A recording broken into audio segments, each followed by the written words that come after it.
중군동의 눈으로 읽는 성경 신약 네 번째 시간입니다. 이게 두 개밖에 안 남아서 이거 끝나고 나서는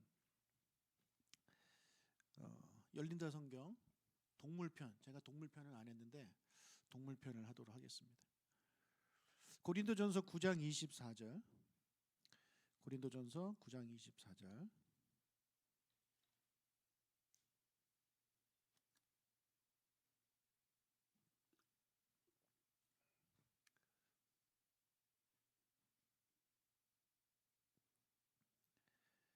고린도전서 9장 24절 시작.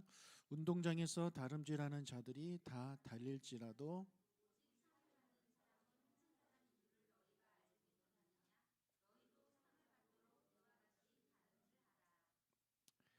네, 여기 이제 24절, 25절, 26절을 쭉 읽으면 달리기에 대한 내용이 나옵니다.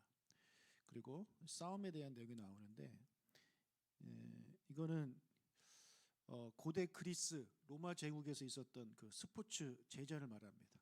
고대 올림픽을 말해요. 고대 올림픽. 그러니까 지금 올림픽은 그냥 운동 경기지만 옛날 올림픽은 이게 그냥 스포츠만 있는 게 아니라 종교와 결합이 된 거예요. 고대 그리스에는 그 올림픽과 같은 올림피아죠. 옛날에는 올림픽과 같은 그런 제전이 4개가 있었는데 올림피아, 피티아, 이스트미아, 네메아 이렇게 4개가 있었습니다. 그중에 가장 유명한 게 이제 올림픽이고 이 중에서 이제 이스트미아라는 경기가 있었는데 이게 어디서 개최가 됐냐면 고린도에서 개최가 됐습니다. 고린도. 자, 우리가 지금 고린도 전서를 읽었죠. 고린도 전서는 고린도에 살고 있는 성도들한테 쓴 편지입니다. 그러니까 이 고린도 교회 이 편지, 이 고린도전서 편지를 받는 사람들은 이스트미아 제전 스포츠 경기가 되게 익숙한 사람들이에요. 우리가 지금 올림픽을 너무나도 잘 알고 있듯이. 자, 거기서 이제 우승자가 나오면 축하하는 시가 낭송되고 환호하는 관중이 이제 우승자를 행가래 치고 이제 행진을 합니다. 그리고 우승자한테는 이제 관을 씌워주는데 지금을 치면 금메달이죠. 포세이돈의 거룩한 나무인 소나무 잎이나 야생 파슬리로 만든 화관을 이렇게 수여합니다. 그리고 우승자는 그 손에는 종려나무 가지를 들어요. 자, 그런데 이 우승자의 화관을 사도 바울은 이렇게 표현합니다. 25절. 이기기를 다투는 자마다 모든 일에 절제하나니 그들은 썩을 승리자의 관을 얻고자 하되 우리는 썩지 아니할 것을 얻고자 하노라. 자, 썩을 승리자의 관. 지금 이렇게 스포츠 열심히 하는 사람들, 경기를 열심히 하는 사람들은 왜 하냐? 썩을 승리자의 관을 얻기 위해서 한다. 이게 왜 썩다라는 표현을 왜 썼냐면 아까 말씀드린 대로 소나무 잎이나 파슬리로 만든 거기 때문에 이게 이제 꺾어서 만든 거잖아요. 그러니까 얼마 못 가죠. 금방 시들어 버려요. 그래서 이제 썩을 승리자의 관이다라고 이야기를 하고 있는 겁니다. 그리고 이게 그냥 단순히 그게 다가 아니죠. 이 세상에서 우리가 뭔가 막 얻고자 하는 모든 것들, 성공, 성취, 뭐 재물, 건강 이런 것들도 다 썩을 것들이다라는 말씀을 하는 것입니다. 딱 26절. 그러므로 나는 다름질하기를 향방 없는 것 같지 아니하고 싸우기를 허공을 치는 것 같지 아니하며. 자, 여기서 말하는 다름질은 이제 육상 경기를 말하죠. 그리고 또 싸움은 어떤 경기냐면 복싱과 레슬링이 합쳐진 경기예요.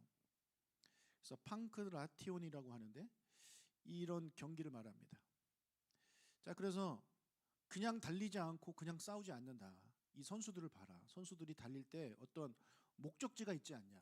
그 목적지를 향해서 달려가고 또 싸울 때 그냥 막 싸우는 게 아니라 명확한 상대방이 있다라는 거죠.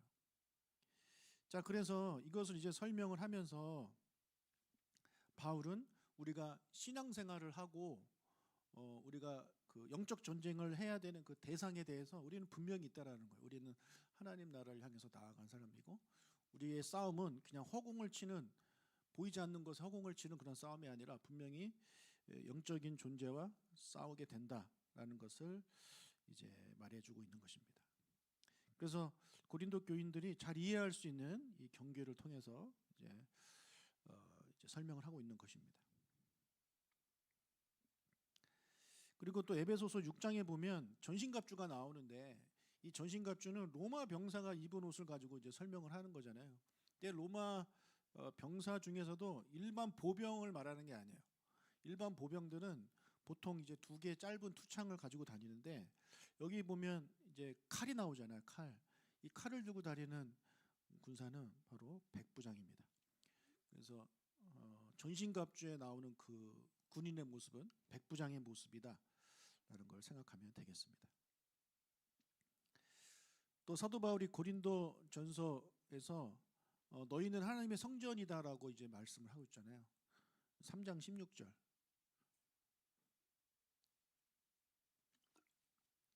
고린도전서 3장 16절. 시작.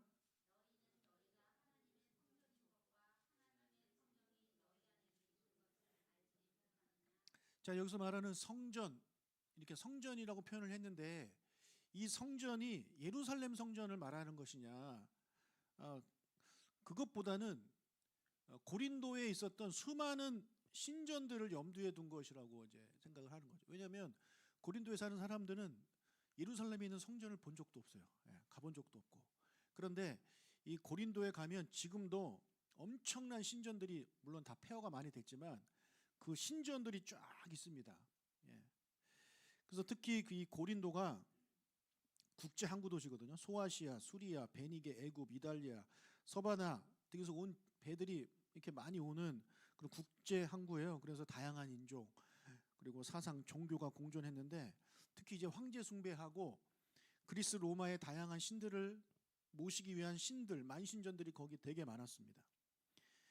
해발 575m의 그 아크로폴리스가 있는데 거기에 가장 유명한 게 이제 아프로디테 신전이 있었습니다.